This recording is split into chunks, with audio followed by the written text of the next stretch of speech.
Tonight, we bring you 7 deeply disturbing, true Pacific Northwest horror stories that will make you question what really lurks in the misty forests and isolated coastlines of America's most enigmatic region.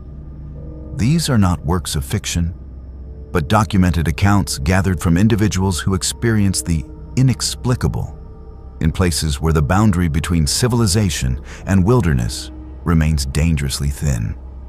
Each story has been compiled from first-hand testimonies, historical records, and investigative research that reveal the darker side of this beautiful but unforgiving landscape. The Pacific Northwest has always harbored mysteries that defy rational explanation, and perhaps some truths are better left buried in the depths of those ancient woods and cold waters. If you appreciate genuine horror content rooted in reality that will stay with you long after the video ends, subscribe, activate the notification bell so you never miss our deep dives into the unexplained phenomena that most people refuse to acknowledge. After experiencing these 7 chilling encounters, we invite you to share your own Pacific Northwest experiences or thoughts in the comment section below. Now settle in and prepare yourself as we uncover the darkness that dwells in the shadows of the evergreen forests and fog-shrouded shores. Harold Whitmore had dedicated 23 years of his life to the North Cascades National Park when October of 1987 arrived with an unusual chill that seemed to settle deep into the ancient rock formations. He was not a man prone to superstition or flights of fancy. His career had been built on practical knowledge of wilderness survival, meticulous attention to weather patterns, and an unwavering commitment to the safety of every visitor who passed through the park's entrance. Harold had conducted dozens of search and rescue operations over the years, pulling injured hikers from treacherous slopes and guiding lost tourists back to civilization. He thought he had seen everything the mountains could throw at him. He was wrong.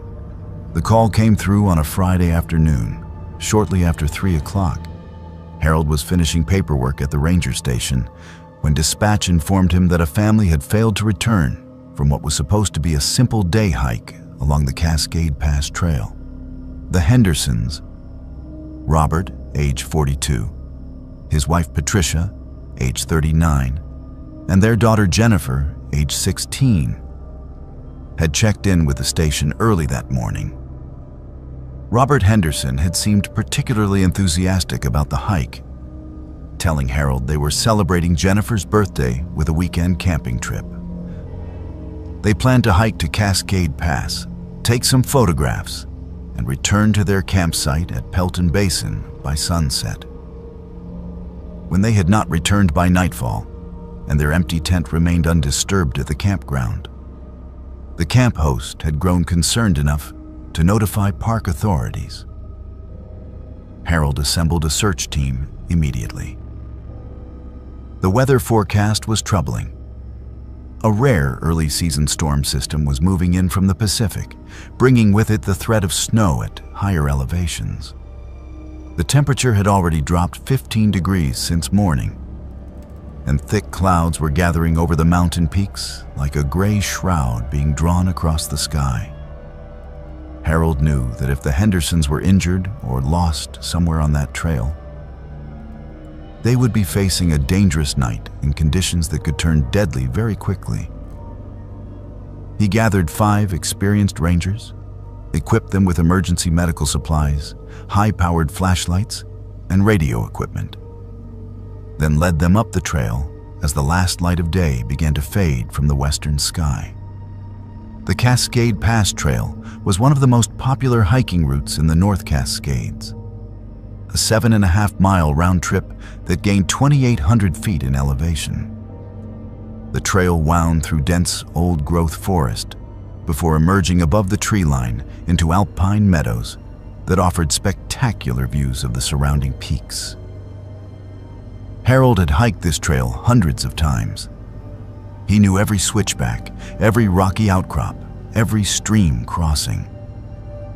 As the search team made their way up the darkening trail, calling out the Henderson family's names, Harold felt an unusual sense of unease that he could not quite explain. The forest seemed too quiet. The usual sounds of birds settling into their evening roosts were absent. Even the wind moving through the trees had a hollow, mournful quality that set his nerves on edge. They searched through the night, their flashlight beams cutting through the darkness like pale fingers reaching into shadow. The temperature continued to drop. By midnight, Harold's breath was forming clouds of vapor in the frigid air, and a light snow had begun to fall. The fresh powder covered the trail, obscuring any footprints the Hendersons might have left behind. Harold divided his team into pairs, assigning each pair a section of the trail to search thoroughly while maintaining radio contact. He took the upper section himself, climbing toward Cascade Pass as the snow fell more heavily around him. The beam of his flashlight illuminated millions of swirling snowflakes, creating a disorienting effect that made it difficult to see more than a few feet ahead. It was nearly 3 in the morning when one of the search teams radioed Harold with news. They had found something near the 4-mile marker, a day pack, partially hidden beneath an overhanging rock. Harold hurried down the trail to their location, hope surging in his chest. Perhaps the Hendersons had taken shelter somewhere nearby. Perhaps they had simply gotten turned around in the growing darkness and were waiting out the night until conditions improved. When Harold reached the location and examined the day pack with his flashlight, his hope began to curdle into something else. The pack was a blue Eddie Bauer model, relatively new, and contained items that clearly belonged to the Henderson family. There was a wallet with Robert Henderson's driver's license and credit cards. There were granola bars and a half-empty water bottle. Most significantly, there was a camera, a Canon AE-1 35mm with a telephoto lens. What disturbed Harold was not what the pack contained, but where it had been found. The pack was sitting upright against the rock face, carefully positioned as though someone had deliberately placed it there. It had not been dropped or abandoned in haste. The zipper was closed. The items inside were neatly organized. It looked like someone had wanted the pack to be found, had positioned it specifically to catch the attention of anyone searching this area. Harold felt his skin prickle despite the cold. He carefully removed the camera from the pack and examined it. The film counter indicated that 23 of the 36 exposures had been used.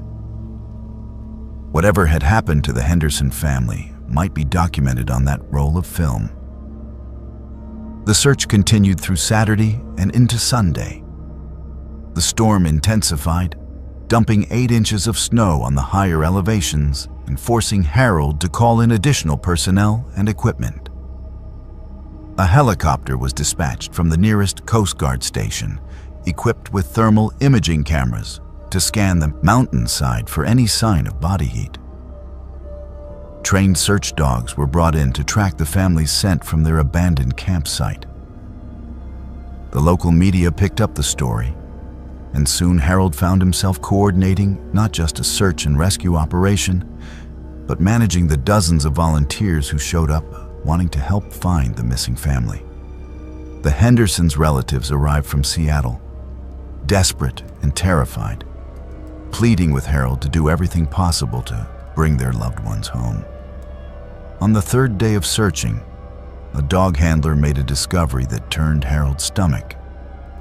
Near the edge of a steep cliff face, approximately half a mile past where the backpack had been found, the dogs located several items that had clearly belonged to the Henderson family. There was a red fleece jacket that Patricia Henderson had been wearing, according to her sister's description. There was a baseball cap with a Seattle Mariners logo that had belonged to Robert. Most disturbing of all, there was Jennifer's birthday necklace, a delicate silver chain with a small heart pendant that her parents had given her that morning. The items were scattered near the cliff edge, as though they had been deliberately removed and left behind. The cliff dropped away into a rocky gorge nearly 200 feet below, where a narrow stream cut through boulders covered in moss and ice. Harold organized a technical rescue team to rappel down into the gorge. If the Hendersons had fallen from the cliff, their bodies would be somewhere in that rocky maze below. The rappel team spent hours searching every crevice and hollow, but they found nothing. No bodies, no blood, no indication that anyone had fallen or been injured in that location. It was as though the Henderson family had simply removed their belongings, left them at the cliff edge, and vanished into thin air. Harold had never encountered anything like this in his entire career. People did not just disappear without leaving some trace, some evidence of what had happened to them. The film from the camera was developed on Monday morning at a photo lab in nearby Marble Mount. Harold sat in a small room at the ranger station, a cup of coffee growing cold in his hand, as he slowly went through the stack of photographs, one by one. The first images showed exactly what he expected to see. The Hendersons had documented their drive to the park, their arrival at the campground, Jennifer smiling and holding up a birthday cake decorated with 16 candles. There were photos of the trail itself, the morning sun filtering through the tall Douglas firs, Patricia pointing at a patch of wildflowers that had somehow survived into the late season. Robert had photographed a deer they had encountered near the 2-mile marker. Jennifer had taken several selfies with the mountain peaks visible in the background. Then, the photographs changed. Image number 14 showed the family stopped on the trail, posing together with their arms around each other. Behind them, barely visible between 2 large cedar trees, was the shape of a person. The figure was too far away and too obscured by shadow to make out any details. But Harold could clearly see that someone had been watching the Henderson family from the forest. He felt his pulse quicken as he moved to the next photograph. Image 15 showed Patricia and Jennifer together, both smiling at the camera while Robert presumably took the shot. The figure in the background had moved closer. It was now standing at the edge of the trail, perhaps 50 feet behind the 2 women. Still too distant to see clearly, but definitely human in shape, wearing what appeared to be dark clothing. Harold's hands were shaking slightly as he continued through the photographs. With each image, the mysterious figure drew nearer to the Henderson family. In photo 18, the figure was only about 30 feet behind them, though they still seemed completely unaware of being followed. Harold could make out more details now. The person was tall and thin, dressed in dark clothes that seemed wrong for the season and the terrain. There was something about the figure's posture that struck Harold as off, unnatural, like someone moving in a way that human joints were not meant to move. In photo 20, the figure had closed the distance to perhaps 15 feet. Robert had taken a picture of Jennifer pointing at something off the trail, her face bright with excitement. The figure stood directly in the center of the frame behind her, closer now than seemed possible given the timing between shots. Then Harold reached photograph number 23, the final image on the roll, and his blood ran cold. This photo showed all 3 members of the Henderson family posing together. Someone else must have taken this picture. Someone who had offered to capture a family moment on their daughter's 16th birthday. They were standing close together, smiling at the camera with the beautiful alpine landscape spread out behind them. And standing directly behind the family, close enough to reach out and touch them, was the figure that had been following them through the forest. For the first time, Harold could see the face clearly. Except there was no face. Where the figure's head should have been was only a smooth, featureless expanse of what looked like pale leather stretched tight over bone. The figure's impossibly long arms hung at its sides, fingers extending down past where its knees should be. It was standing so close to the Henderson family that its shadow should have been falling across them. Yet, in the photograph, there was no shadow. The thing cast no darkness of its own. Harold stood up from his chair so quickly that he knocked his coffee cup to the floor, where it shattered into pieces that spread across the linoleum like broken teeth. He walked to the window and stared out at the mountains, trying to steady his breathing, trying to process what he had just seen. There had to be a rational explanation. Perhaps the image was a trick of light and shadow, a photographic artifact, double exposure from a camera malfunction. But Harold had been looking at wilderness photographs for more than 2 decades. He knew what camera errors looked like. What he had just seen was not an error. Something had been following the Henderson family up that trail. Something had gotten close enough to stand directly behind them while someone took their final photograph. And that something had led them to the cliff edge, where their belongings were found, scattered across the rocks. The investigation continued for 3 more weeks. Federal authorities were brought in. The FBI opened a missing persons case. Search teams combed through hundreds of square miles of wilderness, checking every trail, every cave, every possible location where 3 people might have taken shelter or met with an accident. They found nothing. Robert, Patricia, and Jennifer Henderson had vanished as completely as if they had never existed at all. The case eventually went cold, filed away in a cabinet full of other mysteries that the mountains refused to explain. The official conclusion was that the family had likely fallen from the cliff, and their bodies had been carried away by the stream or covered by rockfall in the gorge below. Harold knew this conclusion was false, but he had no evidence to support an alternative theory. He could not very well tell his superiors that he believed the Henderson family had been taken by something that should not exist, something that appeared in photographs with no face and cast no shadow. Harold requested and was granted a transfer to Olympic National Park the following spring. He could not continue working in the North Cascades, not after what he had seen in those photographs. For years afterward, he would wake in the night from dreams of that faceless figure standing in the forest, its impossibly long fingers reaching toward him through the darkness. He kept copies of the photographs locked in a safe deposit box at his bank, unable to destroy them, but equally unable to look at them again. The original prints and negatives were sealed in an evidence locker somewhere in Seattle, forgotten by everyone except Harold himself.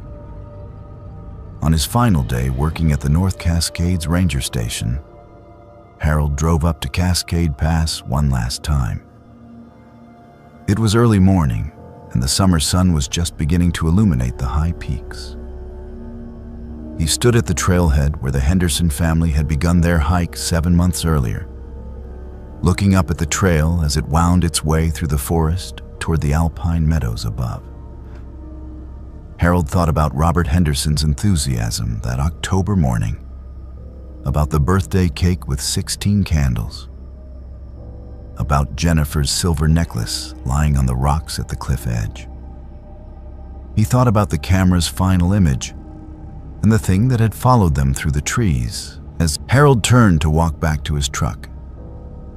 Movement at the edge of the forest caught his eye. For just a moment, barely a heartbeat, he saw a tall, thin figure standing between 2 cedar trees. exactly where it had been in photograph number 14. The figure was watching him, with a face that had no features, no eyes, no mouth. Nothing but smooth, pale skin stretched over bone. Then Harold blinked, and the figure was gone, leaving behind only shadows and the whisper of wind through the branches. Harold got into his truck and drove away from the North Cascades for the last time. He never returned to that place, and he never spoke publicly about what he had seen in those photographs or what he had witnessed at the trailhead on his final morning. The Henderson family remains missing to this day. 3 names on a long list of people who walked into the wilderness and never came back. Search and rescue teams still operate in the North Cascades, still patrol the trails, still respond when hikers fail to return from the mountains. But Harold knows, even if no one else does, that some disappearances cannot be explained by bad weather or poor planning or simple misfortune. Sometimes people vanish because something in those ancient forests decides to take them. Sometimes the mountains claim what they want, and no amount of searching will ever bring those people home. The photographs remain locked away in Harold's safe deposit box, rarely seen and never shown. On quiet nights, when sleep will not come, Harold sometimes thinks about that final image of the Henderson family smiling together, with the faceless figure standing behind them. He wonders if they ever saw what was following them. He wonders if they had any warning at all before the end came. Most of all, he wonders how many other families have posed for similar photographs in similar places, completely unaware of what stands behind them in the shadows, waiting for the right moment to reach out with those impossibly long fingers and pull them into a darkness from which there is no return. Mabel Crawford had worked as a night shift caretaker at the Paradise Inn on Mount Rainier for 15 years before she first encountered what the local indigenous tribes called the Keeper.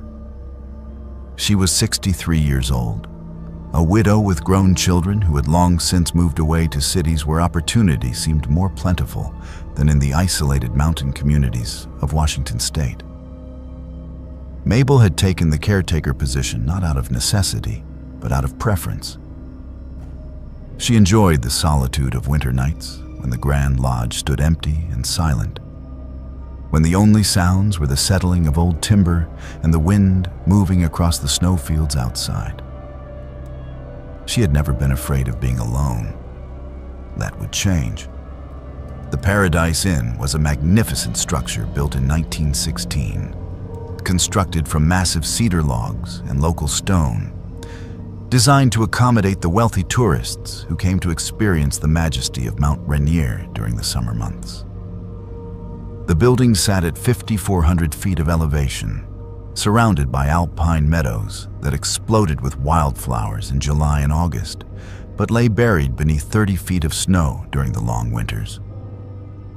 The inn closed to guests each year in October and did not reopen until late May, leaving a 7-month period when the building required minimal maintenance and security. That was where Mabel came in. She lived in a small apartment in the inn's service wing, making her rounds through the empty corridors 3 times each night, checking for burst pipes, monitoring the heating system, ensuring that the structure weathered the harsh mountain winters without suffering damage that would be expensive to repair come spring. Mabel had grown accustomed to the creaks and groans that old buildings make, especially during winter when temperatures plunged well below zero and ice formed thick layers on the windows. She knew which floorboards squeaked, which doors swung open if not properly latched, which sections of the building were colder than others due to the vagaries of the heating system. She could navigate the entire inn in darkness if necessary. Though she always carried a heavy flashlight during her rounds, its beam cutting through the shadows as she moved from room to room, floor to floor, checking off items on her nightly inspection list. The work was not difficult. merely monotonous, and Mabel found a certain comfort in the predictable routine. It was during the third week of February in 1994 that the routine shattered. A massive winter storm had moved in from the Pacific Ocean, bringing with it winds that howled across the mountain like the voices of angry spirits. Snow fell so thickly that Mabel could not see more than a few feet beyond the windows. The temperature dropped to 12 degrees below zero, and the entire structure groaned under the assault of wind that seemed determined to tear the building from its foundation. Mabel had weathered many storms during her years at the Paradise Inn, but this one felt different. There was a quality to the wind that reminded her of screaming, and the darkness beyond the windows seemed to press against the glass as though it were a living thing trying to force its way inside. Mabel began her midnight rounds as usual, starting from her apartment and working her way through the service areas before moving into the main lodge. The grand lobby was a cavernous space, 3 stories tall, with massive log beams supporting the ceiling and a stone fireplace large enough to walk inside. During the summer months, this space would be filled with guests, with laughter and conversation and the warm glow of firelight. Now it stood empty and cold, her flashlight beams seeming small and inadequate as it swept across the expanse of shadow. Mabel checked the main doors, confirmed they were securely locked, then moved toward the staircase that led to the guest room corridors on the upper floors. That was when she heard the footsteps. They came from directly above her head, a slow, measured pace moving across the ceiling of the lobby. Mabel stopped walking and tilted her head upward, listening carefully. The footsteps continued, moving from the east side of the building toward the west, following the path of the second-floor corridor. Mabel felt her heartbeat quicken. There should be no one else in the building. The road to paradise was closed, had been closed for months, buried beneath snow that would not be cleared until April at the earliest. The only way to reach the inn during winter was by snowshoe or cross-country skis, a journey of several miles through treacherous terrain. No one would make that journey in the middle of a winter storm. No one could make that journey. Mabel climbed the stairs to the second floor, her flashlight held steady despite the trembling in her hands. She emerged into the corridor and swept her beam along the length of the hallway. Empty. The doors to the guest rooms were all closed, just as they should be. The footsteps had ceased. Mabel stood perfectly still, listening, but heard only the wind battering against the building and the rapid beating of her own heart. She walked slowly down the corridor, checking each door to ensure it remained locked. Everything was secure. Nothing was out of place. Yet Mabel could not shake the certainty that she had heard someone walking above her head, someone whose footsteps had a weight and solidity that could not be explained by settling timber or expanding metal pipes. She completed her rounds and returned to her apartment, telling herself that the storm was playing tricks on her perception, that isolation and darkness could make anyone imagine things that were not really there. She made herself a cup of tea and sat at her small kitchen table, waiting for her nerves to settle. The wind continued its assault on the building, and somewhere in the darkness outside, something crashed with enough force that Mabel jumped in, her chair spilling hot tea across her hand. She cleaned up the mess and decided to go to bed early, pulling thick blankets over herself and trying to ignore the sounds of the storm. Sleep did not come easily. Mabel lay awake, listening to the building around her. And that was when she heard the footsteps again. They were in the corridor directly outside her apartment door, pacing back and forth with that same slow, measured rhythm. Mabel sat up in bed, her breath coming in short gasps.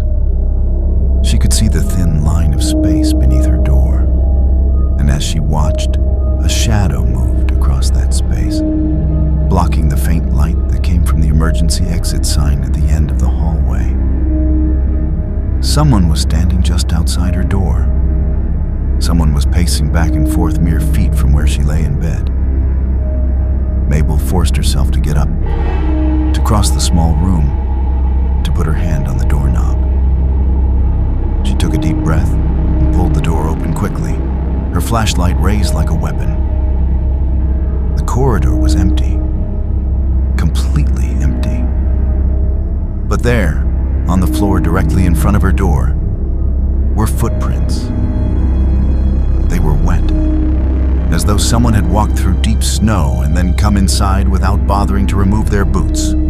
The footprints were impossibly large, each one nearly 18 inches long and 8 inches wide, with 5 distinct toe impressions spread wider apart than human toes should be.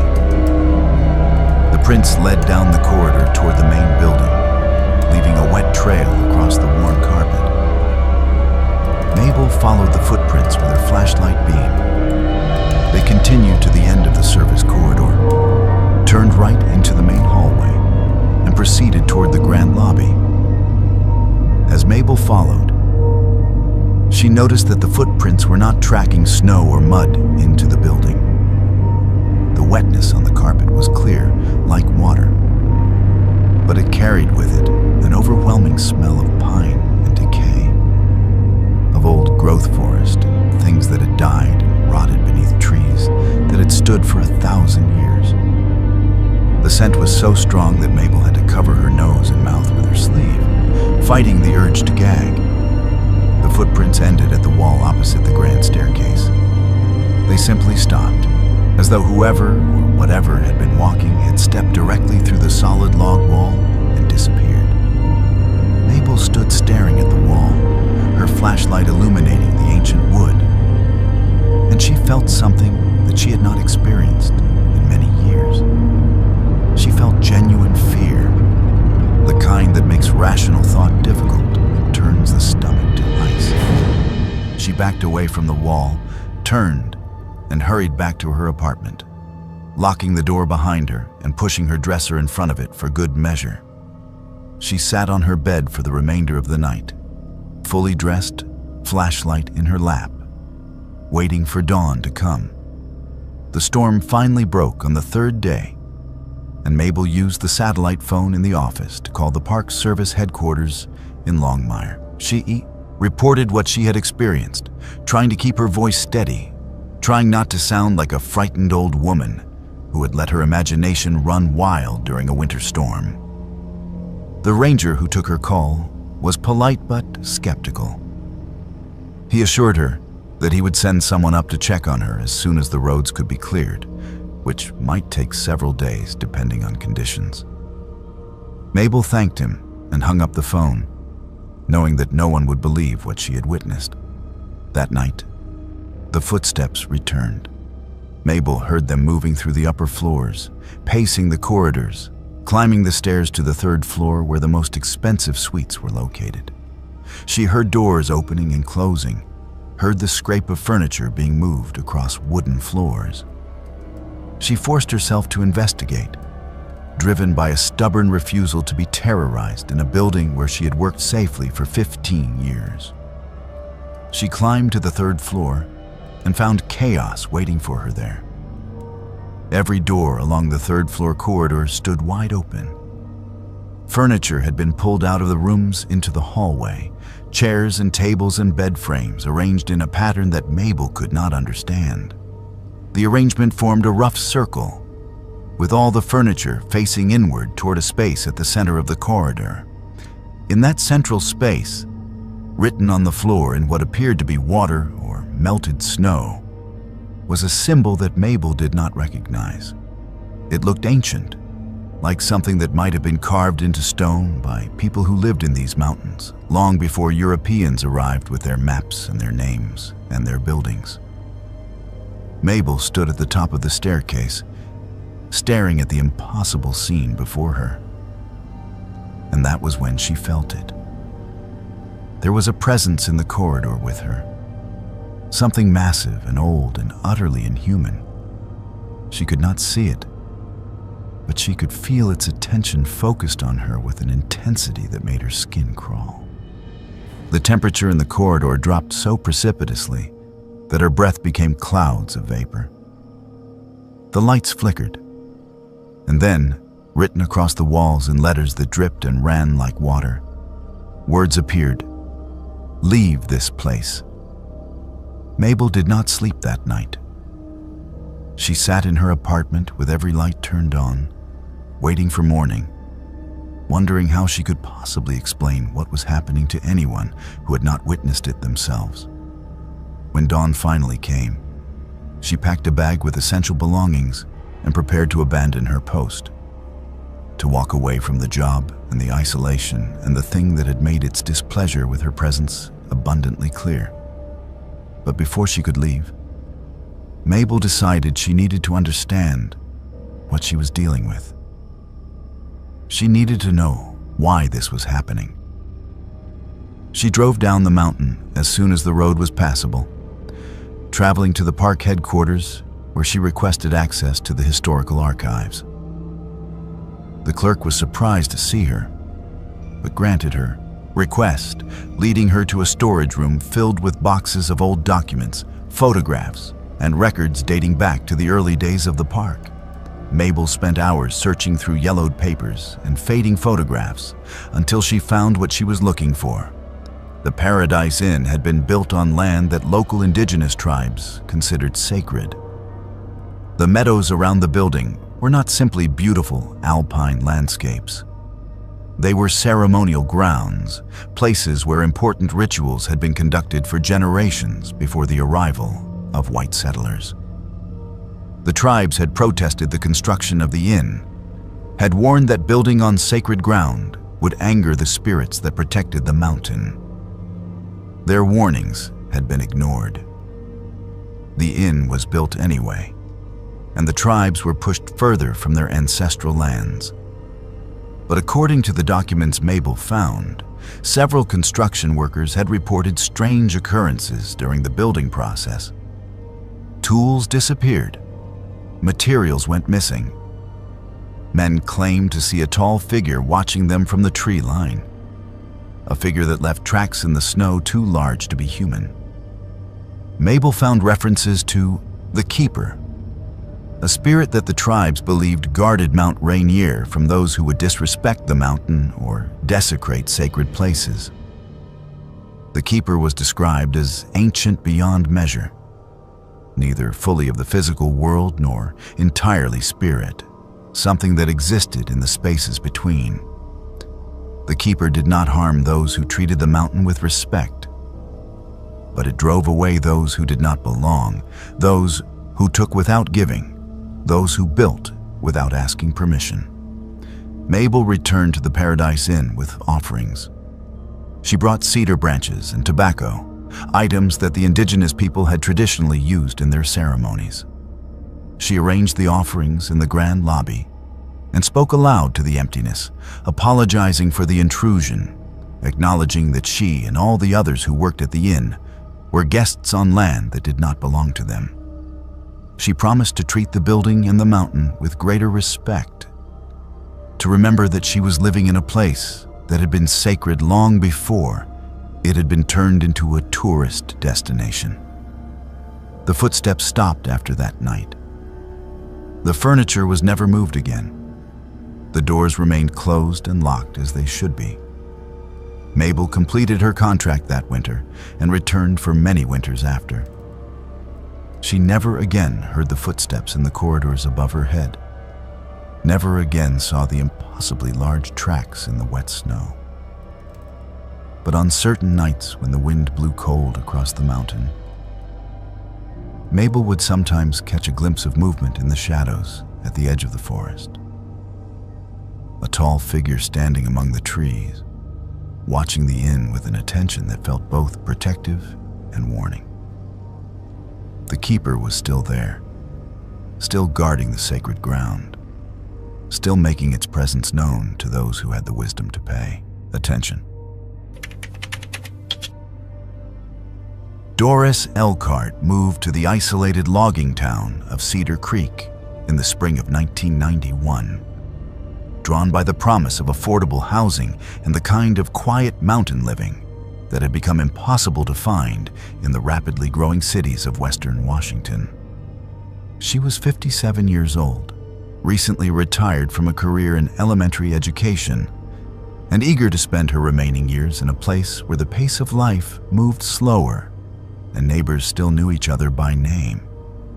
Cedar Creek seemed perfect for her needs.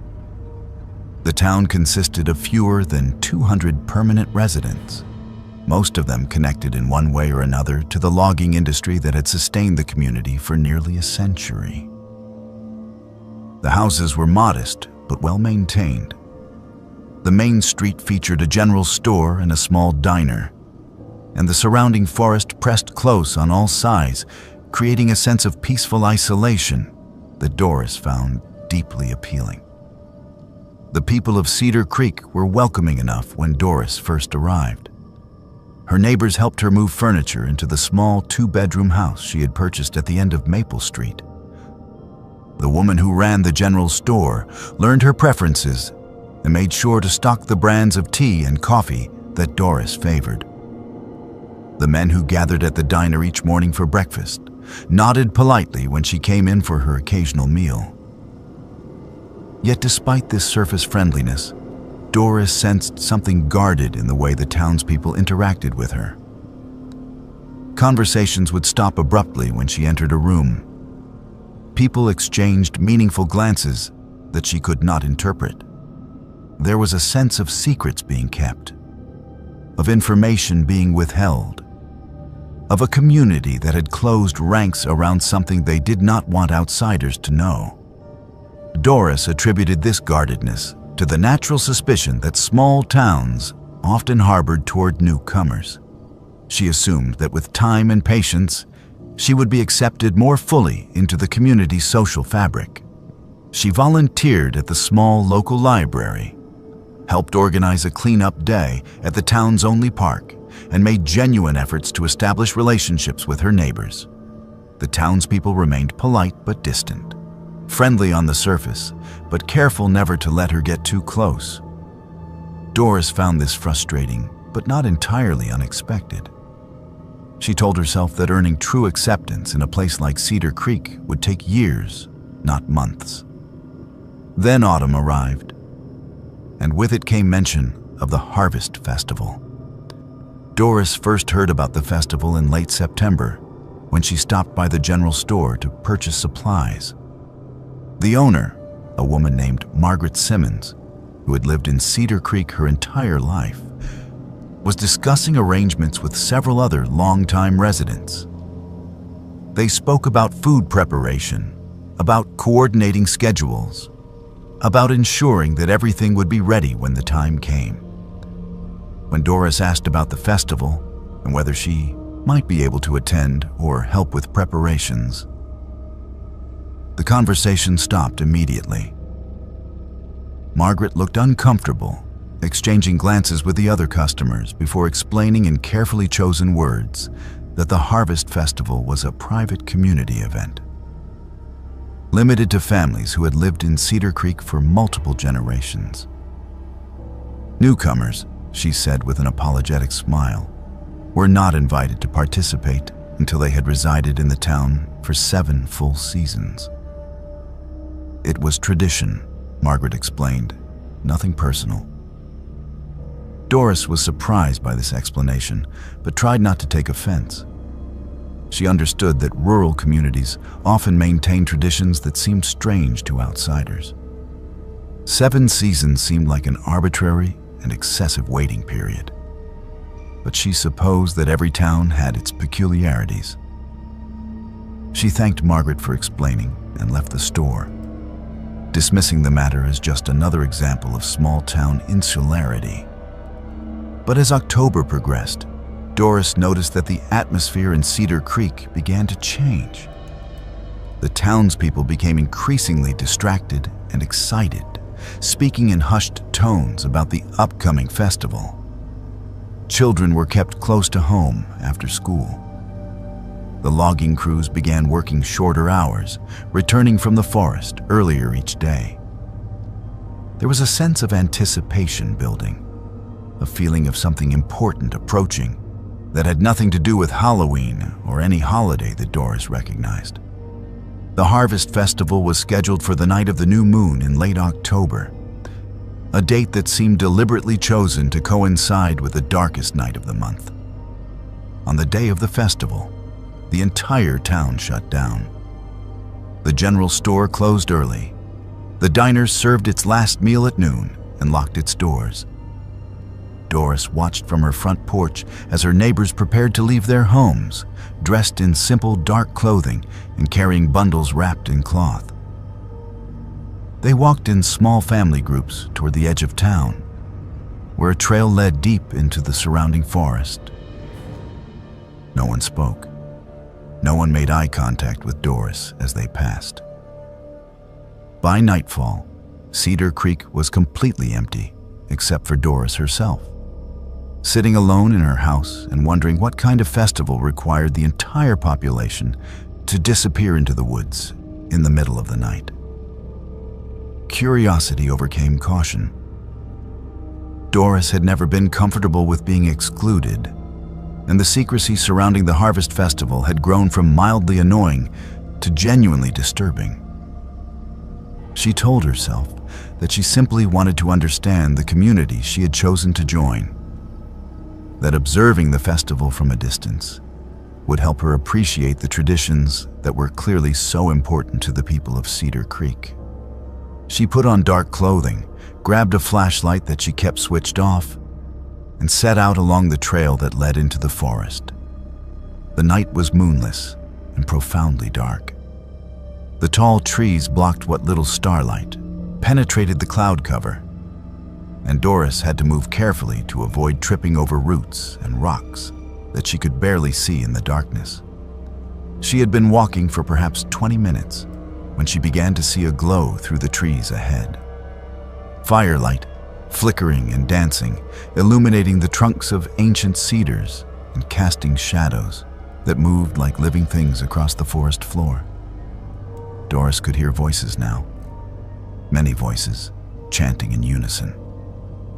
The words were not in any language she recognized. They had a rhythmic quality, rising and falling in patterns that seemed designed to match the crackle and roar of what must be a very large fire. Doris left the trail and moved through the underbrush as quietly as she could, approaching the source of the light from an angle that would allow her to observe without being seen. What Doris saw when she reached the edge of a large clearing took her breath away and filled her with an immediate and overwhelming sense of wrongness. The entire population of Cedar Creek had gathered in a natural amphitheater formed by massive cedar trees, some of which had to be hundreds of years old. In the center of the clearing burned a bonfire of extraordinary size, flames reaching 30 feet into the air and throwing off waves of heat that Doris could feel even from her concealed position at the edge of the tree line. The townspeople had arranged themselves in concentric circles around the fire, all facing inward, all chanting in that strange language that resonated in Doris's chest and made her teeth ache. At the very center of the gathering, closest to the fire, stood what appeared to be 5 large human figures. They were constructed from bundles of branches and brush, bound together with rope and positioned upright on wooden frames that kept them standing despite their awkward construction.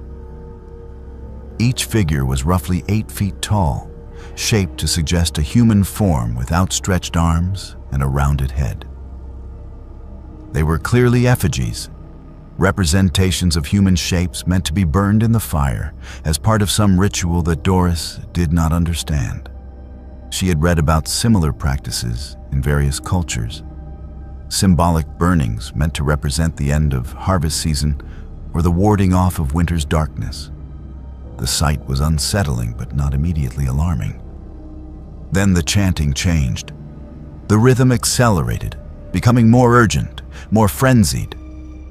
The townspeople began to move, swaying in place, some of them dancing with jerking movements that looked more like seizures than coordinated motion.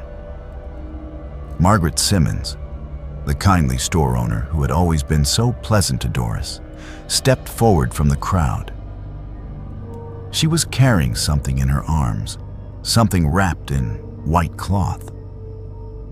Other people came forward as well, each carrying similar bundles. They approached the 5 effigies and began unwrapping the cloth, revealing what lay beneath. Doris felt her stomach lurch and had to clap a hand over her mouth to keep from crying out. The bundles contained bones, human bones, skulls and rib cages and long bones from arms and legs, old and yellowed with age, but unmistakably human. The townspeople were carefully positioning these bones within the effigies, weaving them into the framework of branches and brush, transforming what Doris had thought were simple symbolic figures into something far more disturbing. These were not representations of humans. These were structures built around actual human remains. The effigies were not purely symbolic. They were monuments to death, reliquaries constructed from the bodies of people who had died in ways that Doris could not begin to imagine. Margaret Simmons began to speak, her voice carrying clearly across the clearing. She was not speaking in the strange language anymore, but in perfectly ordinary English, with the same friendly tone she used when helping customers at the general store.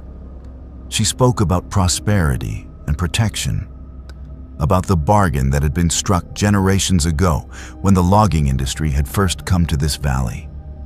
She spoke about the forest spirits who had ruled these woods since time immemorial, ancient powers that demanded tribute in exchange for allowing humans to take the trees that were their children. She spoke about the 5 founders of Cedar Creek, the original loggers who had discovered the ritual and performed it first, who had given themselves willingly to the forest so that their descendants could prosper and the logging could continue without disaster or ruin. The chanting resumed, louder now, building toward some crescendo that Doris desperately did not want to witness. The townspeople began feeding the effigies into the bonfire, one at a time, lifting the heavy structures and carrying them forward until they could tip them into the flames. The first effigy hit the fire with an explosion of sparks and a sound like screaming.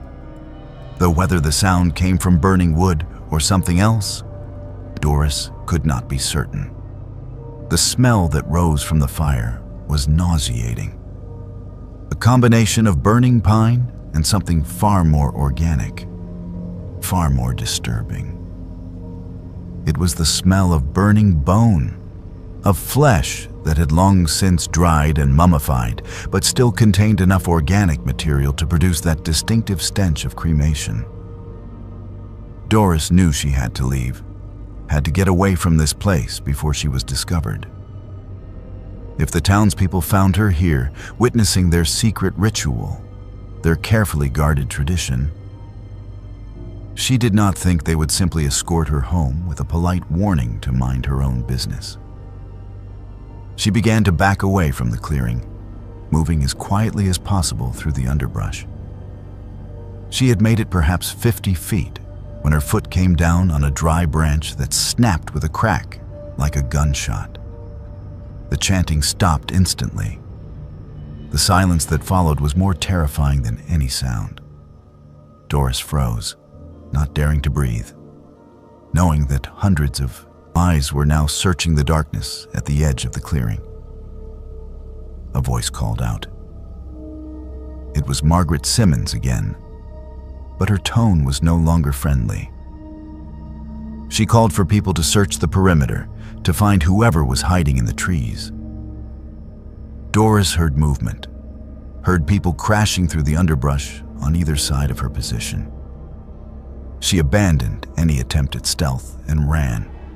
crashing through the forest in blind panic, her only thought to reach the trail and get back to town before they caught her. She could hear them behind her, calling to each other, coordinating their search. They knew these woods far better than she did. They could navigate in the darkness that left her stumbling and disoriented. Doris was not sure how she found the trail. Perhaps instinct guided her, or perhaps simple luck allowed her to blunder onto the path just when her pursuers were closing in. She ran harder than she had run in decades, her lungs burning, her heart hammering in her chest.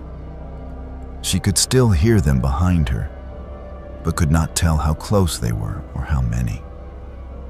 When she finally burst out of the tree line and into the empty streets of Cedar Creek, she did not stop running. She ran straight to her house, slammed the door behind her, and locked every window and door. She pulled her curtains closed and sat in the darkness, listening, waiting to hear footsteps on her porch or fists pounding on her door. The footsteps never came. No one knocked. As dawn broke over Cedar Creek, Doris watched through a crack in her curtains as her neighbors returned from the forest, walking in small groups, speaking quietly to each other, looking like ordinary people returning from an ordinary community event. They dispersed to their homes and disappeared inside. By mid-morning, the town seemed completely normal. The general store opened. The diner began serving breakfast. It was as though nothing unusual had happened at all. Doris packed her belongings that day. She loaded everything she could fit into her car and drove away from Cedar Creek without looking back, abandoning the house she had purchased and the quiet life she had hoped to build. She never reported what she had seen. Who would believe her? What evidence did she have beyond her own testimony? She had no photographs, no proof. Nothing but memories of fire and bones and the faces of ordinary people engaged in something that should not exist in the modern world. Years later, Doris would sometimes see news stories about Cedar Creek, about the logging operations that continued to thrive there while other timber towns struggled and failed. She would see photographs of the town and recognize faces, people who had been in that clearing, people who had fed human remains into a bonfire while chanting to forest spirits. They looked so normal in the photographs, so ordinary and harmless. But Doris knew better. She knew what they were capable of, what they had done to ensure their prosperity. She knew about the bargain their ancestors had struck and the terrible price that had been paid to keep that bargain alive. Eugene Pemberton served as the lighthouse keeper at Cape Perpetua for 37 years before his mysterious disappearance in March of 1989. He was a man of habit and routine, qualities that served him well in a profession that demanded absolute reliability and attention to detail. The lighthouse at Cape Perpetua stood on a rocky promontory that jutted into the Pacific Ocean, a towering white structure that had guided ships safely past treacherous coastal rocks since 1874. Eugene had inherited the position from his father, who had inherited it from his father before him. 3 generations of Pembertons had kept the light burning, had maintained the station, had watched over the dangerous waters where the Oregon coast met the full fury of the Pacific. Eugene lived alone in the keeper's cottage adjacent to the lighthouse tower. His wife had passed away in 1982, and his children had long since moved to inland cities, where employment opportunities were more abundant. He did not mind the solitude. In fact, he preferred it.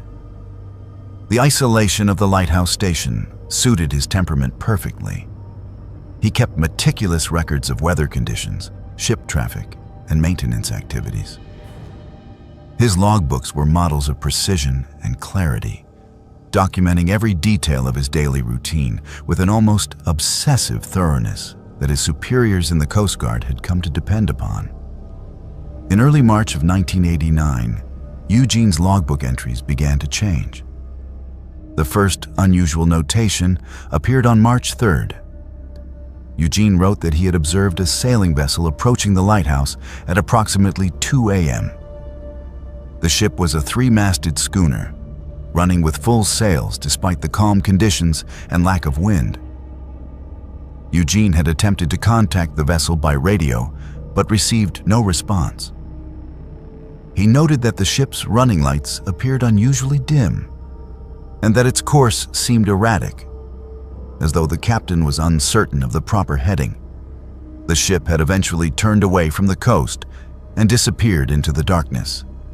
Eugene concluded the entry by noting that no vessel matching that description was listed on any of the shipping schedules he maintained, and that weather conditions at the time made sailing under full canvas both unusual and unnecessary. The second entry came on March 5th. Eugene reported seeing the same schooner again, this time approaching even closer to shore.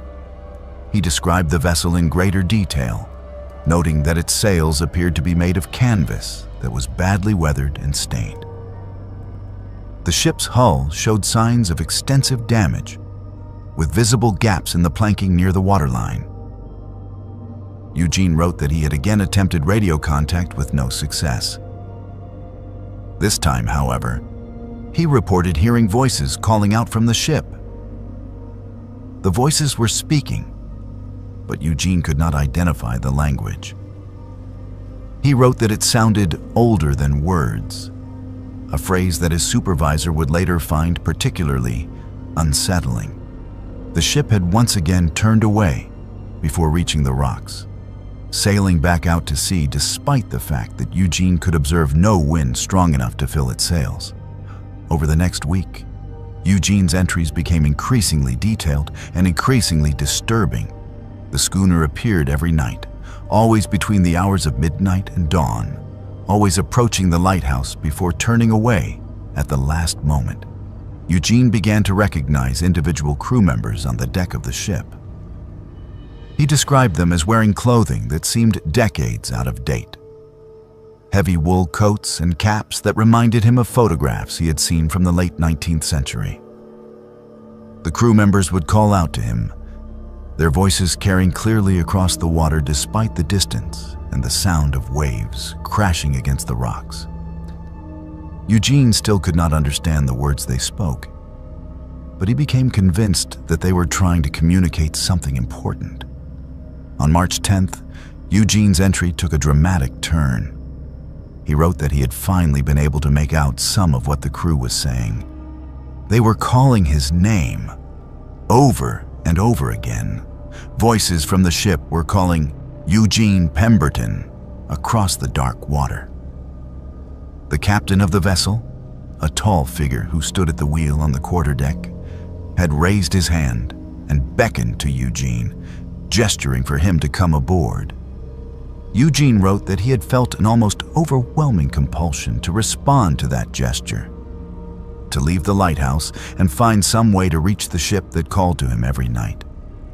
He resisted the compulsion, he wrote, but it was becoming increasingly difficult to do so. The March 12th entry was even more alarming. Eugene reported that the crew had been asking him to join them for 6 consecutive nights.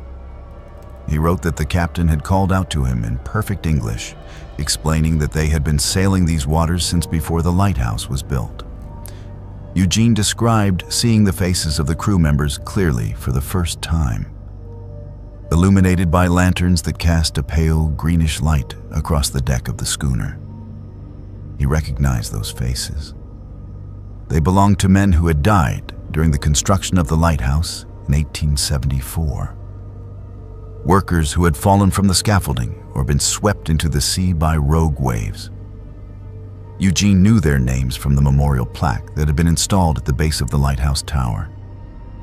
Thomas Whitmore, Samuel Chen, Patrick O'Brien, James Newcastle. 15 men in total who had perished before the lighthouse was completed. Eugene's penultimate entry was brief and chilling. He wrote that he now understood why the dead men kept returning to Cape Perpetua. The lighthouse had been built on ground that should have remained empty.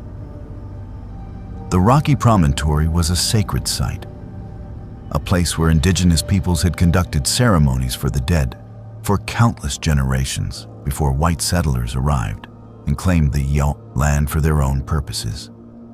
The spirits of the men who died building the lighthouse could not rest because the structure itself was an intrusion, a violation of sacred ground. They were trapped between life and death, sailing eternally along a coastline they could never leave, calling out to the living in hopes of finding someone who could understand their plight.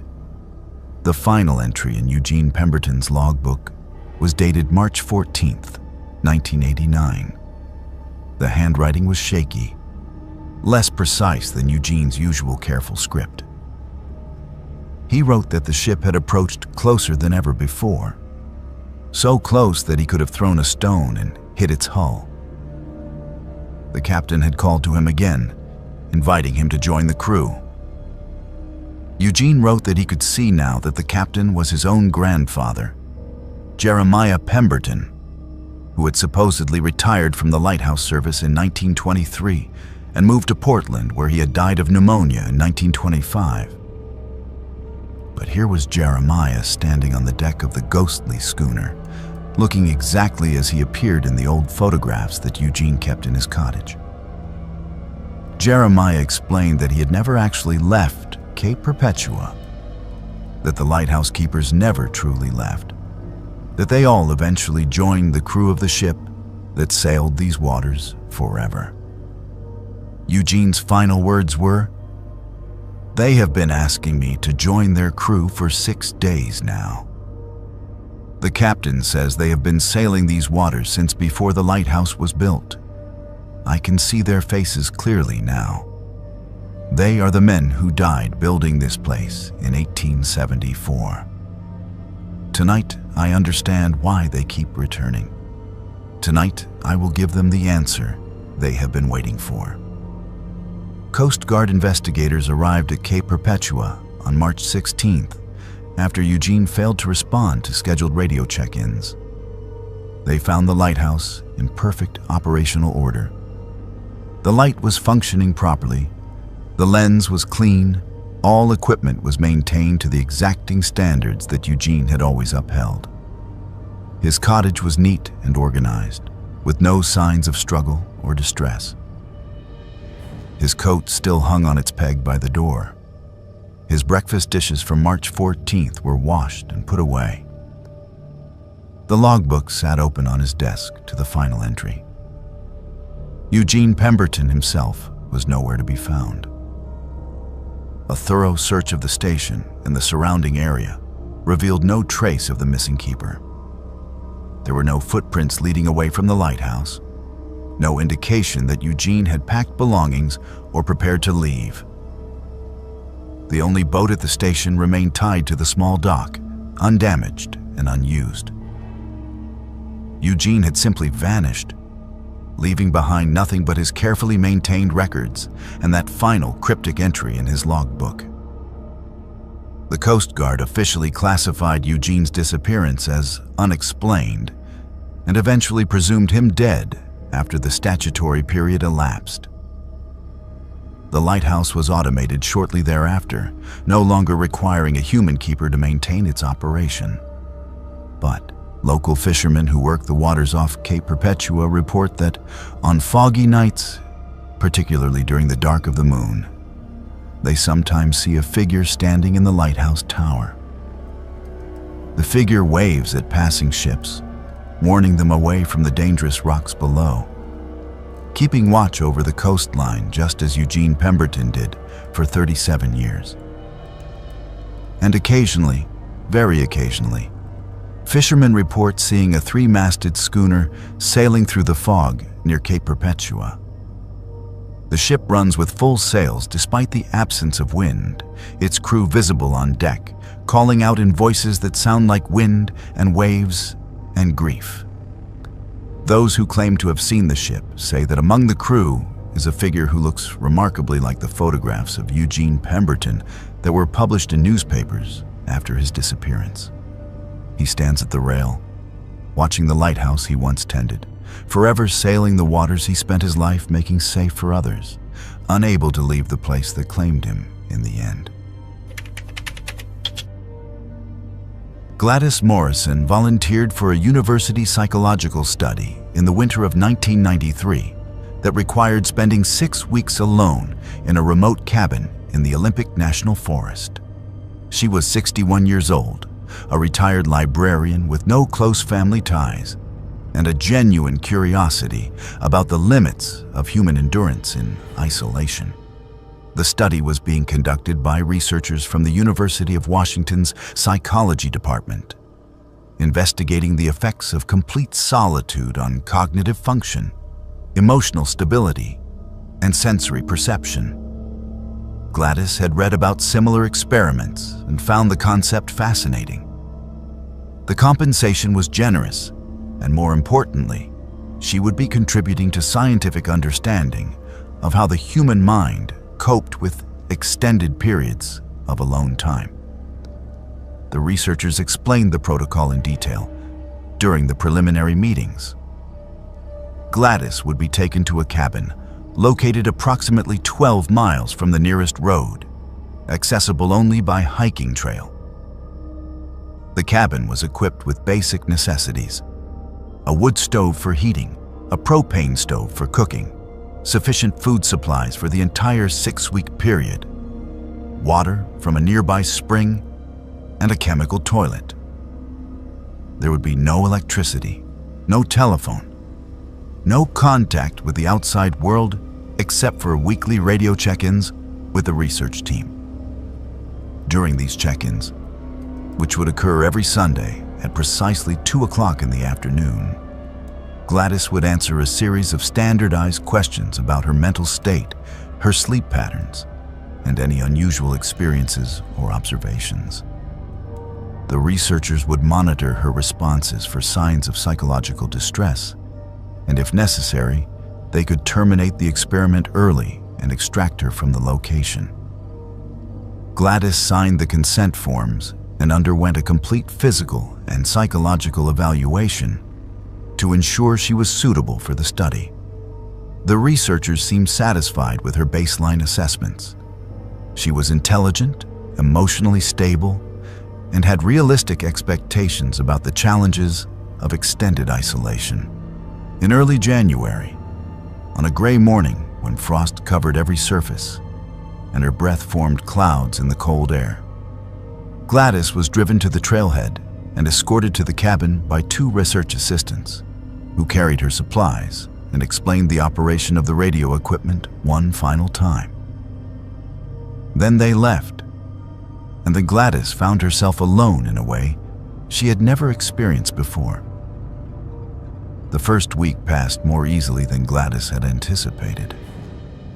She established a routine that gave structure to her days. She woke with the dawn, prepared a simple breakfast, spent the morning reading from the selection of books the researchers had provided, took a walk in the afternoon to gather firewood and observe the forest around her, prepared dinner, and spent the evening writing in the journal she had been asked to maintain. The silence was profound, but not oppressive. Gladys found that she enjoyed the absence of human noise, the constant background hum of civilization that she had lived with for her entire life without really noticing until it was gone. The second week brought the first signs of difficulty. Gladys began to notice that the silence was not truly complete. The forest was full of sounds: wind moving through the trees, branches creaking, small animals rustling in the underbrush, the distant call of birds. Her mind began to interpret these natural sounds in strange ways.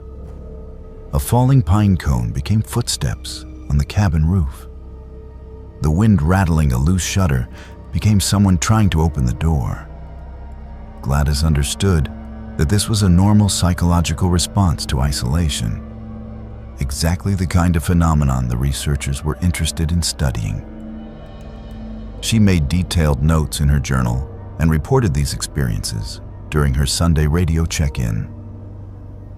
The researchers assured her that auditory misinterpretation was common and expected. They told her to continue documenting these experiences, but not to be alarmed by them. By the third week, the sounds had evolved into something more distinct. Gladys was hearing voices. They came at night, after she had extinguished the lantern and lay in her narrow bed, listening to the darkness. The voices were faint at first, barely distinguishable from the wind, but they grew clearer with each passing night. They seemed to be coming from just outside the cabin, speaking in conversational tones too low for Gladys to make out specific words. She knew this was likely an auditory hallucination, a product of her isolated brain trying to create the human interaction it was being denied. She found the voices more fascinating than frightening, and she began to listen carefully, trying to determine if there were patterns in the sounds her mind was generating. During her third Sunday check-in, Gladys reported the voices to the research team. She described them clinically, using the precise language of someone who understood that she was experiencing a psychological phenomenon rather than an actual external stimulus. The lead researcher, Dr. Patricia Chen, seemed pleased with Gladys's observations. She explained that auditory hallucinations were a well-documented response to sensory deprivation and social isolation. Dr. Chen assured Gladys that as long as she maintained awareness that the voices were not real, there was no cause for concern. The experiment would continue as planned, but the voices did not remain ambiguous for long. By the fourth week, Gladys could understand what they were saying. There were three distinct voices: a woman, a man, and a child. They were talking to each other, carrying on mundane conversations about daily activities and simple observations about the weather and the forest. The woman's voice reminded Gladys of her own mother, who had passed away 15 years earlier. The man spoke with a gentle tone that suggested kindness and patience. The child, a girl of perhaps 7 or 8 years old based on the pitch and cadence of her speech, asked questions with the innocent curiosity that Gladys remembered from her years working with children in the library. Gladys began to respond to the voices. At first, she simply acknowledged them, saying good evening when they appeared after dark, offering simple replies when they seemed to address her directly. The voices responded in turn, becoming more animated, more engaged. They introduced themselves. The woman was Margaret. The man was Thomas. The child was Susan. They told Gladys that they had lived in this part of the forest long ago, that they had been a family here before something terrible happened.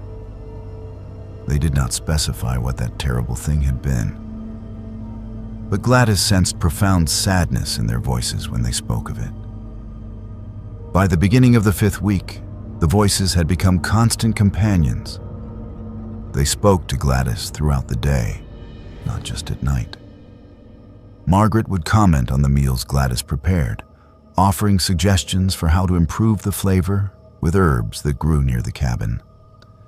Thomas would discuss the weather, warning Gladys when storms were approaching. Susan would ask Gladys to read aloud from her books, and Gladys would comply, finding comfort in the act of reading to an audience, even if that audience existed only in her own mind. She knew, on some level, that she was losing her grip on reality. She knew that healthy people did not have extended conversations with hallucinations. But she also felt less lonely than she had at any point in the experiment.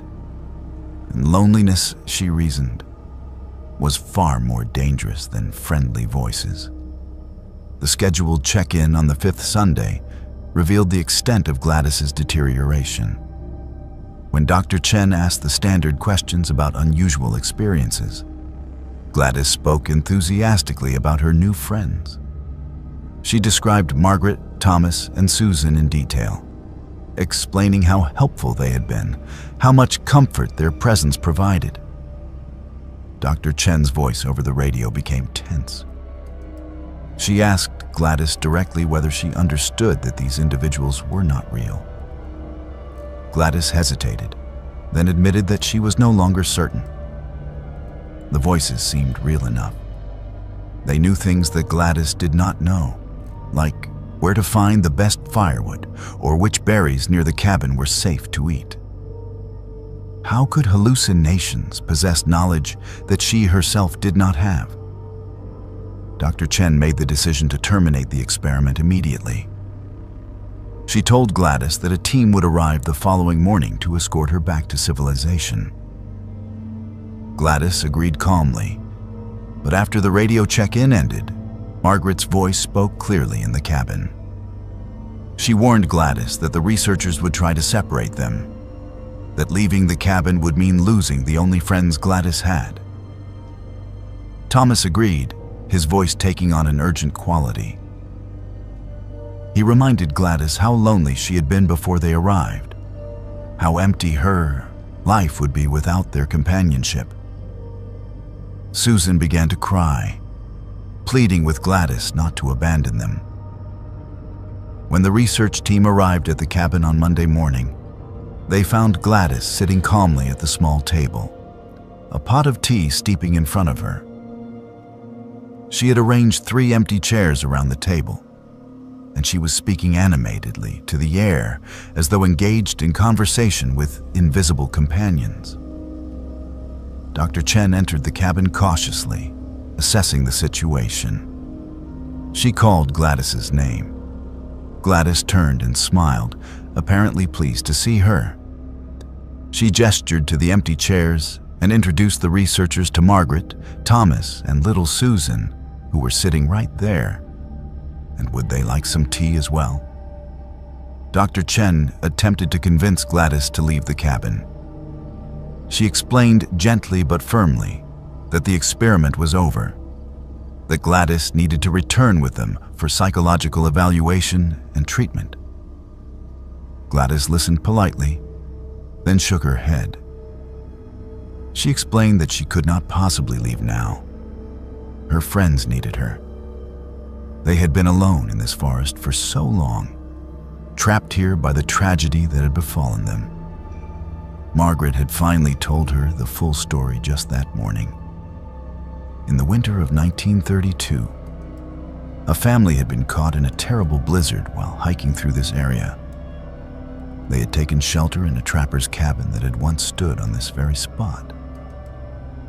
They had frozen to death, waiting for a rescue that never came. Their bodies had not been found until spring. Now their spirits remained here, lonely and frightened, desperate for human contact and companionship. Gladys explained all of this in a calm, rational tone that made her delusion all the more disturbing. She told Dr. Chen that she had decided to stay at the cabin permanently. The experiment was over for the researchers, but it was just beginning for her. She finally had a purpose, a reason to be needed. She would keep Margaret, Thomas, and Susan company. She would make sure they were never lonely again.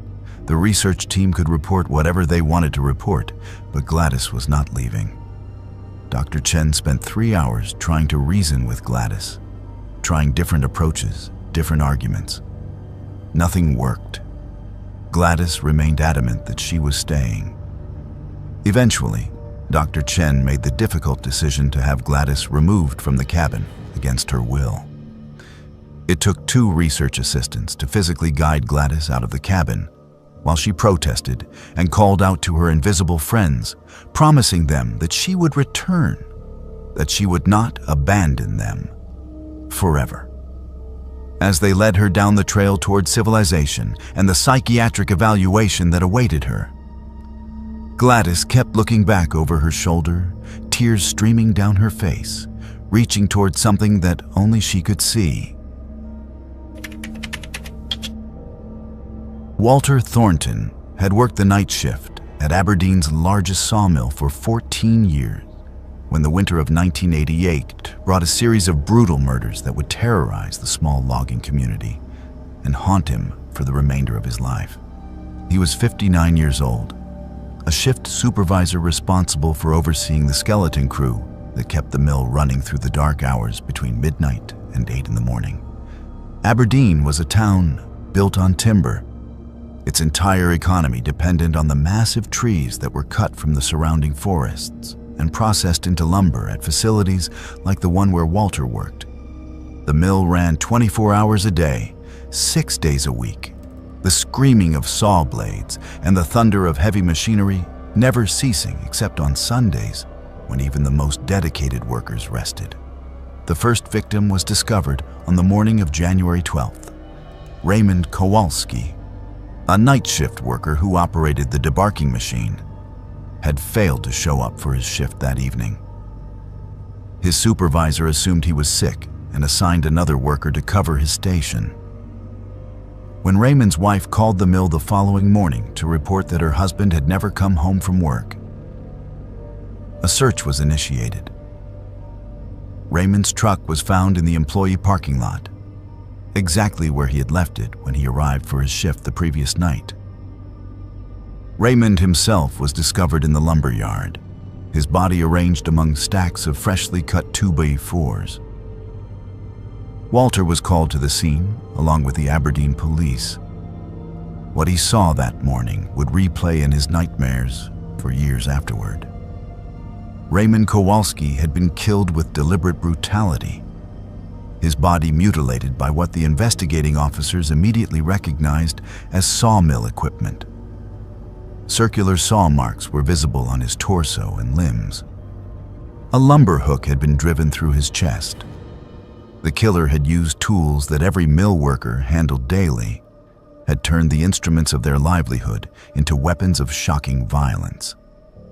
The police cordoned off the area and began interviewing employees, but no one had seen anything unusual during the night shift. Raymond had simply vanished somewhere between the main building and the parking lot, and no one had noticed he was missing until it was too late. The second murder occurred exactly 1 week later. Martin Deschamps, who ran the planing machine during night operations, was found in a similar condition. His body had been positioned inside one of the massive storage sheds, where finished lumber awaited shipment. The same brutal methodology had been employed. Saw blades, industrial chisels, and the heavy steel hooks used for moving logs had all been used on Martin's body with a precision that suggested intimate familiarity with how those tools functioned. The Aberdeen police brought in detectives from the State Criminal Investigation Division.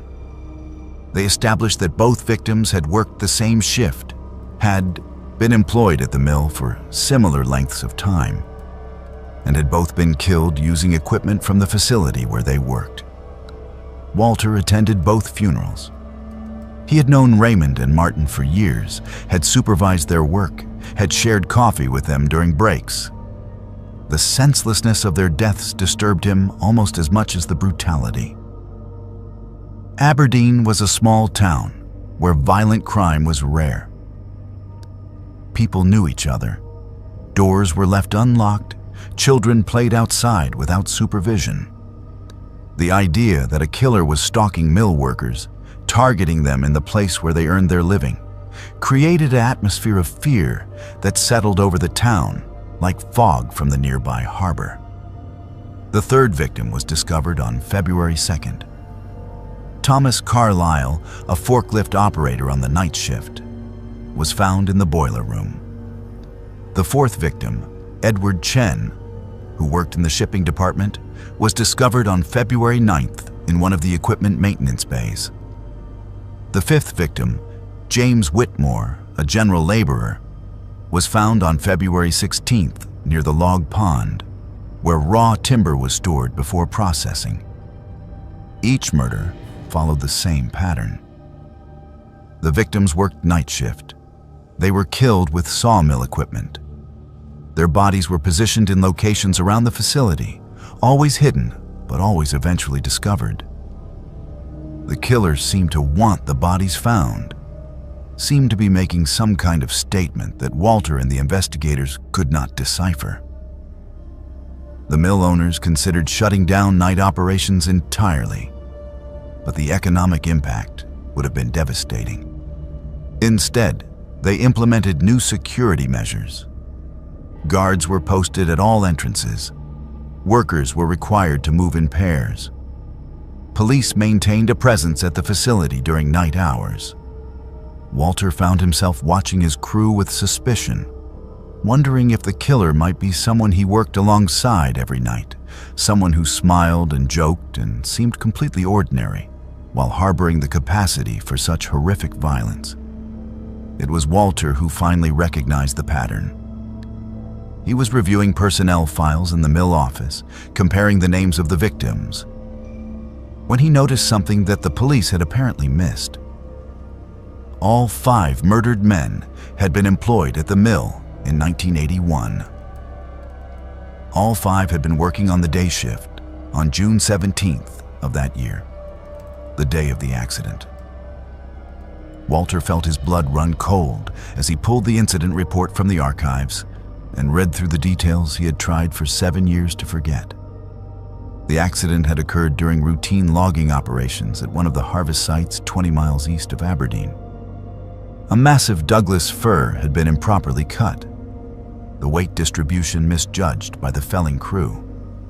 When the tree came down, it had fallen in an unexpected direction, crushing Samuel Morrison, a young logger who had been standing in what should have been a safe zone. Samuel had died instantly, his body so badly mangled that the casket at his funeral had been closed. The investigation had ruled the death accidental, the result of human error and the inherent dangers of logging work. No one had been held criminally responsible. The 6 men on the felling crew that day had been given additional safety training and returned to work after a brief suspension. Walter stared at the names on that felling crew list. Raymond Kowalski, Martin Deschamps, Thomas Carlyle, Edward Chen, James Whitmore, and one more name, David Patterson. Walter's hands were shaking as he picked up the phone and called the lead detective on the case. He explained what he had discovered, the connection between all 5 victims, the logging accident from 7 years ago. The detective listened carefully and asked the obvious question. Where was David Patterson now? Walter checked the shift schedule. David Patterson was currently on duty, working the night shift in the mill's main cutting room. The detective told Walter to stay where he was, that police were on their way. But Walter could not stay put. David Patterson was out there with the rest of the night crew, men who had no idea they might be working alongside a serial killer. Walter left the office and made his way through the facility toward the cutting room, the sounds of machinery echoing through the vast space. He found David Patterson standing alone near the largest circular saw, a massive blade that could cut through logs 3 feet in diameter. David was staring at the spinning blade with an expression that Walter could not quite read. Walter approached slowly, calling out David's name to be heard over the noise of the equipment. David turned, and Walter saw that he was crying, tears running down his face while his jaw was set in an expression of terrible determination. In his hand, David held a lumber hook, the same type of implement that had been used to kill Raymond Kowalski. Walter asked David to put down the hook. David shook his head slowly. He asked Walter if he remembered Samuel Morrison. Walter said that of course he remembered. Samuel had been 23 years old, newly married. with a baby daughter he would never see grow up. David said that Samuel had been his cousin, the closest friend he had in the world. David had been the one to find Samuel's body crushed beneath that massive tree. He had been the one to tell Samuel's wife that her husband was never coming home. David explained that the accident had not been an accident at all. The 6 men on that felling crew had been cutting corners, ignoring safety protocols because they were being pressured to meet quotas and maximize productivity. They had known the tree was dangerous. They had known that Samuel was standing too close. They had made the cut anyway, and Samuel had paid the price for their negligence. David had spent 7 years watching those men continue their lives, continue working, continue laughing and joking as though they had not killed his cousin through their carelessness and greed. Walter tried to reason with David, tried to explain that revenge would not bring Samuel back, that David would be throwing away his own life. But David was beyond reason. He had already thrown away his life, he said. He had thrown it away the moment he decided that the men responsible for Samuel's death needed to face justice that the courts had failed to provide. There was only one name left on his list. Only one more man who needed to pay for what had happened on that June day 7 years ago. David raised the lumber hook and stepped toward Walter. And Walter realized with horror that David had not been using an old personnel file to identify the men from the felling crew. David had been there that day. David knew exactly who had been responsible. But David had made one critical error. Walter had not been on the felling crew. Walter had been working at the mill that day, nowhere near the logging site where Samuel Morrison died. Walter pointed this out, his voice steady despite his fear. He told David to check his facts, to look at the personnel records one more time. David hesitated, confusion replacing certainty in his expression. That moment of hesitation gave the police time to arrive, to flood into the cutting room with weapons drawn, to surround David Patterson and order him to drop the lumber hook and surrender. David complied. He set down the hook and allowed himself to be handcuffed without resistance. As the police led him away, he turned to look at Walter one final time. He apologized for the mistake, for nearly killing an innocent man. He said he had been so certain, so focused on finishing what he had started, that he had not verified the final name on his list. Walter watched David being taken into custody and felt nothing but profound sadness. Another life destroyed by that accident 7 years ago. Another victim of the logging industry's constant demand for productivity and profit. The 6th and final member of the felling crew, whose name Walter never learned, left Aberdeen the night David Patterson was arrested. He disappeared into wherever people go when they are running from the consequences of their actions. The Aberdeen sawmill implemented new safety protocols and held mandatory training sessions on workplace responsibility. But Walter knew that no amount of training would prevent future accidents in an industry where profit would always be prioritized over safety. He worked 1 more year at the mill and then retired, unable to continue working in a place where he could still see Raymond Kowalski's body among the lumber stacks every time he closed his eyes.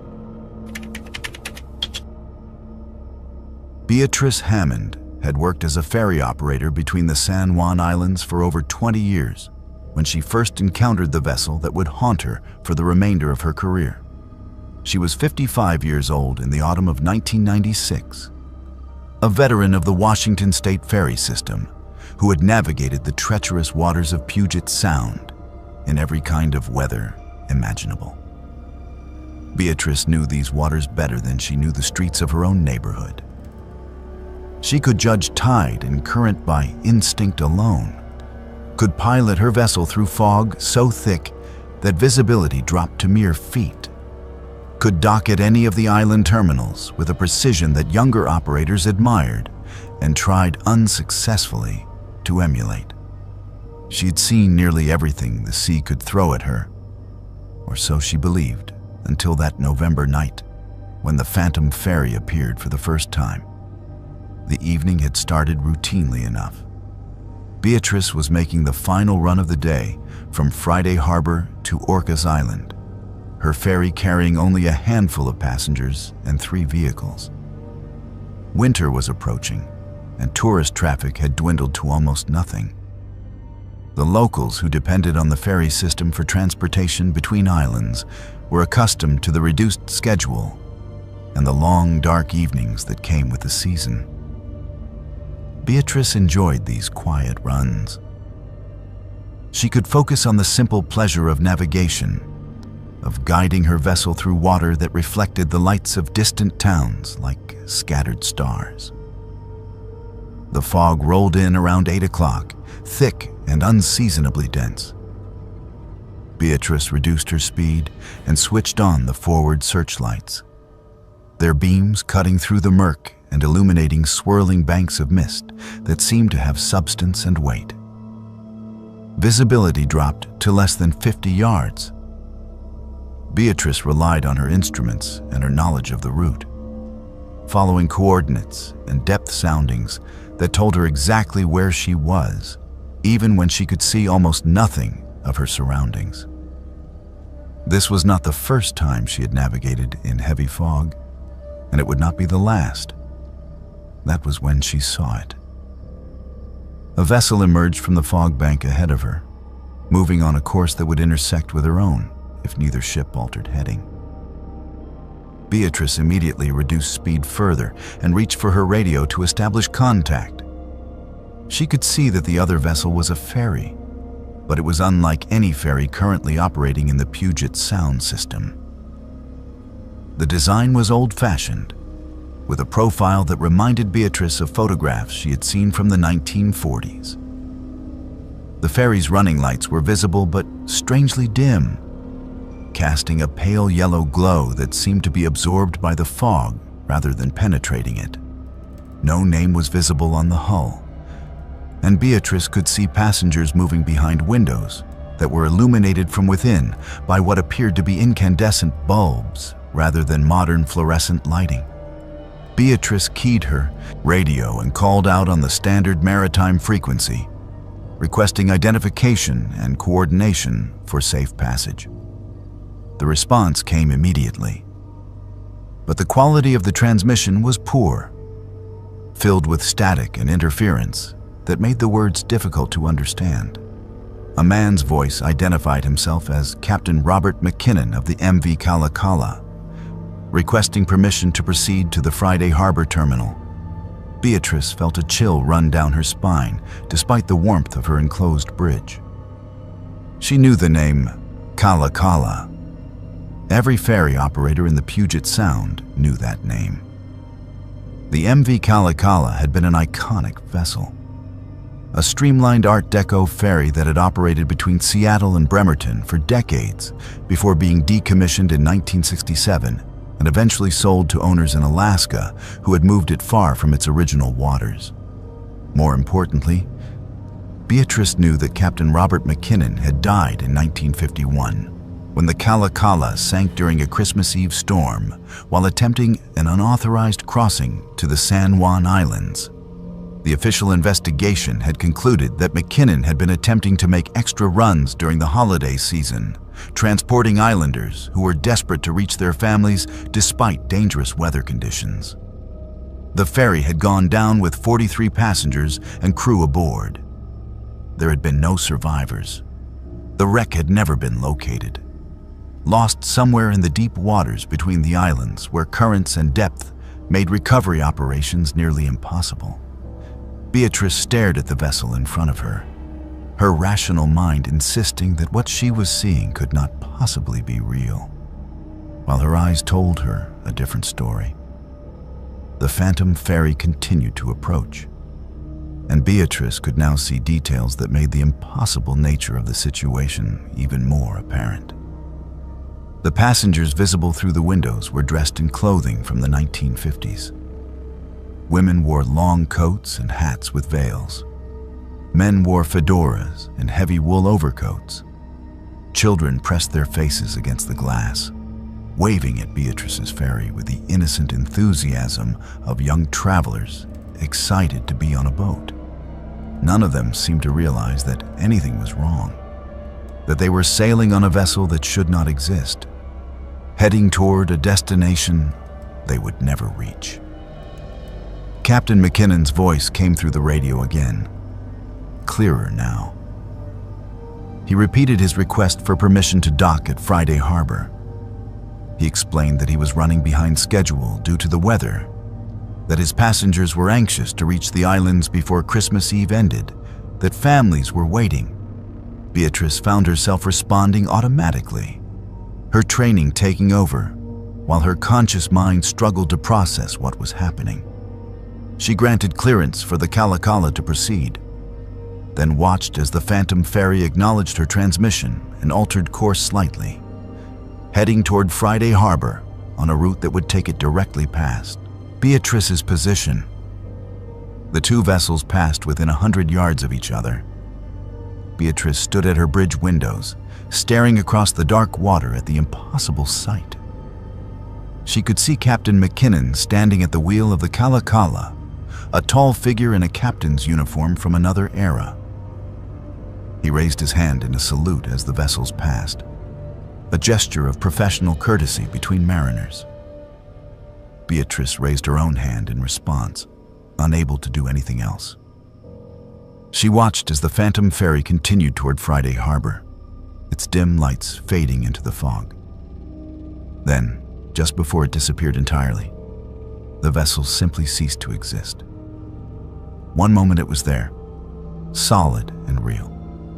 The next moment it was gone, leaving behind only empty water and swirling mist. Beatrice completed her run to Orcas Island in a state of shock. She said nothing to her passengers or crew, uncertain how to explain what she had witnessed, unsure whether anyone would believe her, even if she tried. She completed her shift and returned to Friday Harbor, where she immediately checked with the terminal staff to see if another ferry had docked while she was making her run. No other vessels had arrived. The harbor had been empty all evening. Beatrice went home and spent the night staring at the ceiling, wondering if exhaustion or stress had caused her to hallucinate the entire encounter. But the Phantom Ferry appeared again. It happened 3 weeks later, on another foggy night during another late run between the islands. The same vessel emerged from the mist. The same voice requested permission to dock. The same impossible sight unfolded before Beatrice's eyes. This time she attempted to photograph the Phantom Ferry with a camera she had brought specifically for that purpose. But the images showed only fog and darkness. The Kalakala refused to be captured on film, as though it existed in a wavelength of reality that cameras could not detect.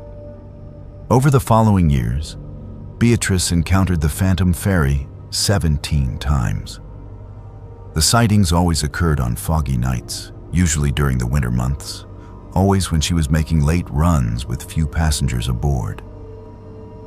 The pattern became familiar. Captain McKinnon would request permission to dock. Beatrice would grant clearance. The vessels would pass. The Phantom Ferry would fade into nothingness before reaching its destination. Beatrice began to recognize some of the passengers visible through the windows. A young woman in a red coat who always stood near the bow. An elderly man who sat in the forward cabin reading a newspaper. A little girl who pressed her face against the glass and waved with both hands. Beatrice eventually shared her experiences with other ferry operators, expecting skepticism or ridicule. Instead, she discovered that she was not alone. Several other veteran operators had encountered the Kalakala over the years, though most were reluctant to discuss their sightings openly for fear of being thought mentally unstable. There was an unofficial understanding among those who worked the waters around the San Juan Islands. On certain nights, when the fog was thick and the sea was dark, Captain McKinnon still made his rounds. He was still attempting to complete that final Christmas Eve run, still trying to bring his passengers home to their families, still hoping that this time he would succeed where he had failed in 1951. Beatrice tried to research the history of the sinking, hoping to understand why the phantom ferry continued to appear. She discovered that the Kalakala's final voyage had been unauthorized and desperate. Many of the passengers had been islanders who had traveled to the mainland for Christmas shopping and celebrations, people who had waited too long to return home and found themselves stranded when the regular ferry service was suspended due to deteriorating weather conditions. Captain McKinnon had taken pity on them, had agreed to make one final run despite warnings from his superiors and the Coast Guard that the crossing was too dangerous to attempt. The ferry had departed Seattle at 10 o'clock on Christmas Eve, with 43 souls aboard, all of them eager to reach the San Juan Islands before Christmas morning. Witnesses on shore reported seeing the Kalakala's lights disappearing into the storm, heading north into waters that were being lashed by winds exceeding 50 miles per hour and waves that reached heights of 15 feet. The vessel never arrived at its destination. No distress call was ever received. No wreckage was ever found. The 43 passengers and crew simply vanished, leaving behind grieving families who spent Christmas Day waiting for loved ones who would never return. Beatrice came to believe that Captain McKinnon and his passengers were trapped in a kind of temporal loop, forever attempting to complete that fatal journey, forever hoping that this time they would succeed in reaching the islands and reuniting with their families.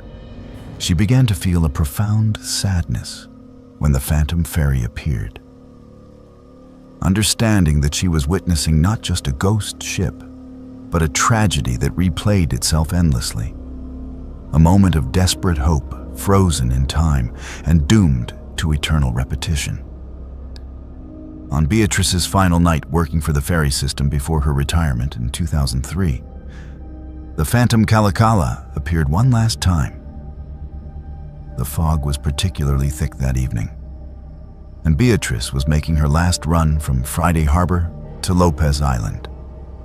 Captain McKinnon's voice came through the radio with its familiar request for permission to dock. Beatrice granted clearance, as she always did. But this time she added something to her transmission. She thanked Captain McKinnon for his service, for his dedication to bringing people home safely, for his refusal to abandon his passengers, even in death. She told him that she understood his burden, that she honored his commitment, and that she hoped he would someday find the peace that had eluded him for more than 50 years. There was a long pause before Captain McKinnon responded. When his voice came through the radio again, it sounded different, quieter, almost peaceful. He thanked Beatrice for her kindness and her understanding. He said that perhaps it was time to stop trying, time to accept that some journeys cannot be completed, that some destinations remain forever out of reach. The phantom ferry passed Beatrice's vessel for the final time, and as it faded into the fog, Beatrice thought she saw the passengers waving goodbye, their faces no longer anxious but calm, as though they had finally accepted where they were and what they had become. Beatrice never saw the Kalakala again, and as far as she knows, neither has anyone else. The phantom ferry has not been reported in Puget Sound waters since that night in 2003. Perhaps Captain McKinnon finally found a way to release his passengers from their endless journey. Perhaps they all moved on to whatever lies beyond the fog and darkness that had held them for so long. Or perhaps they are still out there, sailing through dimensions that most people never see, waiting for the right conditions and the right witness to make themselves visible once more.